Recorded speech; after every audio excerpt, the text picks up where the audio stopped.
पालिकेच्या राजकारणात अचानक एक अशा अदृश्य व्यक्तीची एंट्री झाली की ज्यामुळे भाजपच्या हातातून मुंबई सटकली की काय असं सर्वांना वाटत आहे। आता मुंबईचा महापौर नेमका कोण होणार, एक असं धक्कादायक नाव समोर येते ज्याची चर्चा आता संपूर्ण महाराष्ट्रामध्ये या ठिकाणी वणव्यासारखी पसरलेली आहे। भारतीय जनता पक्षाने देखील आपली हार मान्य केल्याची दाट शक्यता देखील या ठिकाणी वर्तवण्यात आलेली आहे।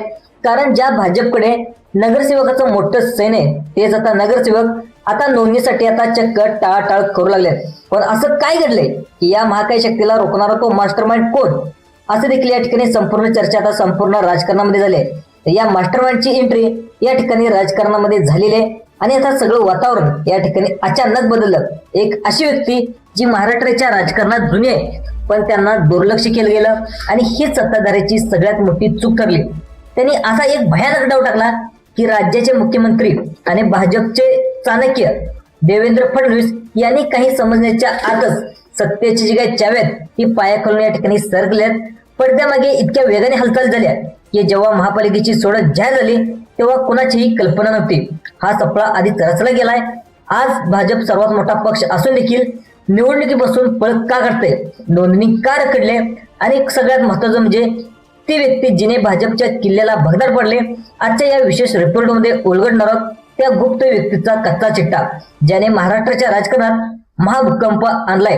आता मुंबई तर गेलीच पण आता भाजप सत्तेतून देखील जाणार का, चला जाणून घेऊया संपूर्ण प्रकरणाचा सर्वात मोठा आणि सविस्तर खुलासा।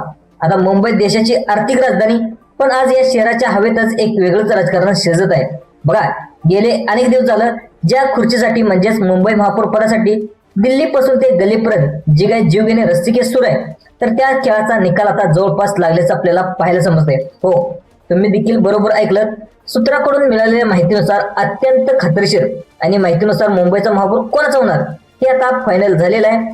आता बघा, सगळ्यात महत्वाचं म्हणजे सर्वात आधी धक्कादायक बातमी काय आहे ते देखील जाणून घेऊया। आता भारतीय जनता पक्षाने आपली हार मान्य केल्याचे या ठिकाणी बोलले जाते।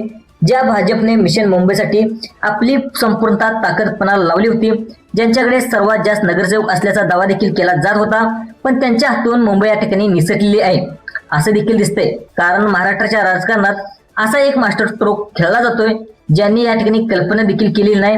ना दिल्लीला कल्पना होती, ना मुंबईतल्या लोकांना म्हणजे मुंबईतल्या चाणक्य लोकांना देखील कल्पना होती। कोणाला गंधही न लागू न देता पडद्यामागे अशा काही हालचाली झाल्यात की आज भाजपच्या गोटात अतिशय शांतता या ठिकाणी पसरले। तो म्हणजे शरद पवारांनी टाकलेला तो एक अदृश्य डाव आणि एकनाथ शिंदेने घेतलेली अनपेक्षित भूमिका, यामुळे अख्खं चित्र पलटलेलं आहे। आता याची सुरुवात काही तासापूर्वीच मुंबईत झाली होती, तर मुंबईच्या वातावरणात गेल्या काही तासापासून एक विलक्षण अस्वस्थता जाणवत होती। मंत्रालयाचे कॉरिडॉर असोत किंवा वर्षा बंगल्यावरची कार्यकर्त्याची गर्दी, प्रत्येक चेहऱ्यावर एकच प्रश्न आहे की नेमकं काय शिजते। सूत्राकडून असे देखील समजते की महापौर निवडणुकीची औपचारिकता प्रक्रिया होण्यापूर्वीच भाजपने आपल्या रणनीतीतून माघार घेण्यास देखील सुरुवात केलेली आहे। असं का म्हटलं जातंय की दावोसचा दौरा अर्धवट सोडून मुख्यमंत्री देवेंद्र फडणवीस जेव्हा तातडीने मुंबईत दाखल झाले तेव्हा परिस्थिती त्यांच्या हाताबाहेर गेली होती। हायकोर्टचे काही ताजे निकाल आणि अंतर्गत बंडाळीची दाट शक्यता यामुळे आता भाजप बॅकफूटवर गेलेले आपल्याला पाहायला मिळते। पण खरा धक्का असा बसलाय की सिल्वर ओक वरून सुटलेल्या एका गुप्त कॉलमुळे आता शरद पवारांनी अशी काही चक्रव्यूह रचना केली की त्यात महायुतीचेच घटकच एकमेकांसमोर उभे राहिलेत। राजकारणाचे चाणक्य मानले जाणारे शरद पवार जेव्हा शांत असतात तेव्हा समजावे की मोठं वादळ आलंय। बघा, शरद पवारने उद्धव ठाकरे आणि काँग्रेस सोबत मिळून एक सिक्रेट मीटिंग घेतल्याची देखील चर्चा आता राजकीय वर्तुळात वाऱ्यासारखी पसरलेली आहे। आणि या बैठकीत केवळ जागा वाटपावर चर्चा नाही तर भाजपला मुंबईहून कायमचं कसं रोखायचं याचा एक ब्ल्यूप्रिंट या ठिकाणी तयार करण्यात आलेला आहे, ज्याचा सुगावा भाजपच्या गुप्तचर यंत्रणा देखील लागला नाही।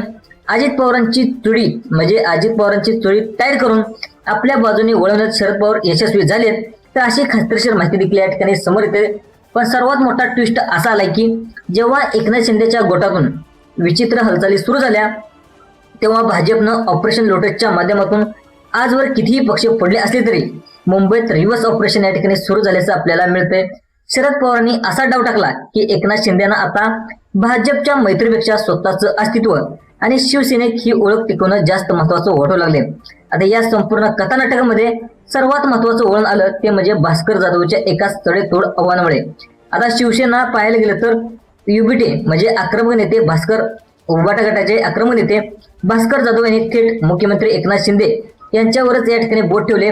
जाधवांनी अत्यंत गंभीरपणे म्हणले, जे काही हिंदू हृदय सम्राट बाळासाहेब ठाकरे यांच्या जनशताब्दी वर्ष आहे, तर अशा पवित्र काळात मुंबईचा महापौर हा केवळ आणि केवळ शिवसैनिकच असायला हवा. जर शिंदेना खरंच बाळासाहेबांबद्दल आदर असेल, ते स्वतःचे वारसदार समजत असतील, तर त्यांच्या भाजपच्या कमळाला मदत न करता उद्धव ठाकरेंच्या उमेदवाराला पाठिंबा द्यावा. ही केवळ एक राजकीय विधान नव्हतं, तर हा एक भावनिक सापळा या ठिकाणी रचला गेल्याचं देखील आपल्याला पाहायला मिळते, ज्यामध्ये शिंदेची शिवसेना संपूर्ण अडकलेली आहे. सूत्राच्या माहितीनुसार शिंदेच्या पक्षातील अनेक आमदार आणि जुने नगरसेवक या आव्हानाने प्रचंड म्हणजे अस्वस्थ देखील झालेत. त्यांना मनातून वाटते की जर मुंबई महानगरपालिकेवर भाजपचा महापौर बसला की शिवसेनेचं उरलं सुरलं अस्तित्व देखील धोक्यात येईल. आणि याच भीतीचा आणि भावनिक लाटेचा फायदा शरद पवारांनी चतुरांनी घेतल्याचं देखील आपल्याला पाहायला मिळते. त्यांनी पडद्यामागून अशा काही हालचाली केल्या की शिंदेना आता भाजपच्या दबावाखाली राहून मुंबईची सत्ता भाजपच्या झोळीत टाकणं अशक्य झालेलं आहे. भाजपने मुंबई महापालिकेसाठी गेल्या 2 वर्षापासून प्रचंड तयारी केली होती. त्यांचे 89 नगरसेवक आणि शिंदेचे 29 नगरसेवक मिळून बहुमत गाठणे देखील त्यांच्या कागदावर सोपं वाटत होतं, पण राजकारण कागदावर चालत नाही, ते डोक्यानं खेळावं लागतं. आता भाजपनं असा दबाव आणण्याचा प्रयत्न केला की शिंदेच्या नगरसेवकांनी भाजपच्या तांत्रिक ग्रुपमध्ये सामील व्हावं, जेणेकरून भविष्यात ते फुटणार नाहीत. पण शिंदेने याला साफ नकार दिल्याचं असे देखील समजते. परिस्थिती इतकी बिकट झाली आहे की नगरसेवकाचे आधार कार्ड मूळ प्रमाणपत्रे जमा करूनही भाजप नेत्यांच्या मनामध्ये धडधड या ठिकाणी कमी झालेली नाही. आता बघा, सूत्राकडून मिळालेल्या माहितीनुसार अशी माहिती आहे की भाजपचे स्वतःचे अनेक नगरसेवक नोंदणीसाठी म्हणजेच रजिस्ट्रेशनसाठी तयार नाहीत. त्यांना भीती वाटते की जर मतदान झालं तर मोठ्या प्रमाणावर क्रॉस वोटिंग होईल आणि भाजपची नक्की नाचक्की होईल. यामुळेच भाजपने आता आपली हार अप्रत्यक्षपणे मानली असून ही निवडणूक शक्य तितकी पुढे ढकलण्याचा प्रयत्न सुरू केलेला आहे. आता या संपूर्ण खेळात आरक्षणाने देखील महत्वाची भूमिका बजावलेली आहे.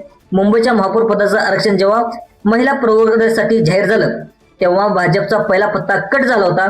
उद्धव ठाकरे गटाने सुरुवातीपासूनच असा आरोप केला होता की भाजपने जाणीवपूर्वक ओबीसी आरक्षण या प्रक्रियेतून बाहेर ठेवलं. पण पवारच्या रणनीतीनुसार आरक्षण कोणतेही असो, जर सर्व विरोधक एक झाले तर भाजपचा आकडा कोणत्याही परिस्थितीत टिकणार नाही. पुण्यातून, नाशिकमधून, अगदी नागपुरातून येणाऱ्या बातम्यांनुसार तिथे देखील भाजपला सत्तेपासून लांब ठेवण्यासाठी पवार पॅटर्न अत्यंत प्रभावपणे राबवला जात अशी माहिती देखील या ठिकाणी समोर येते. आता मुंबईत जर परिस्थिती पाहायला गेली, आता करूया मरूया टप्प्यावर आलेले. आम्हाला शिंदेच्या कुबड्यांची गरज नाही. पडद्यामागे घडणाऱ्या गोष्टी काही वेगळं सांगत आहेत. तर शरद पवार आणि अजित पवार, एकनाथ शिंदे या दोघांना देखील पुन्हा एकदा महाविकास आघाडीच्या छत्राखाली आणण्याच्या प्रयत्नात असल्याचे देखील दाट शक्यता या ठिकाणी समोर आलेले आहे. जर शरद पवारांचा हा प्लॅन यशस्वी झाला तर केवळ मुंबईचा महापौरच नाही तर राज्यातील महायुतीचं सरकार सुद्धा तासाभरात कोसळू शकतं. आता भाजपला हे कळून चुकले. मुंबईच्या सत्तेसाठी त्यांनी हे जाळ विणलं होतं, ज्यात पाहिले तर स्वतःच अडकले आहेत. एकनाथ शिंदेने सध्या जे काही मौन बाळगलंय ते मौन भाजपसाठी सर्वात चिंताजनक ठरतंय. आता प्रश्न उरतो की मग प्रत्यक्ष निवडणुकीच्या दिवशी काय होणार? भाजप आपले नगरसेवक वाचवू शकणार का? शरद पवारांचा तो एक फोन भाजपला सत्तेपासून कायमचा दूर ठेवणार का? मुंबईच्या राजकीय वर्तुळात अशी देखील कुजबुज आहे की महापौर निवडीच्या दिवशी काही अशा अनपेक्षित घटना घडतील ज्यांची नोंद इतिहासात होईल. जर सूत्रांनी सांगितलेल्या माहितीनुसार असे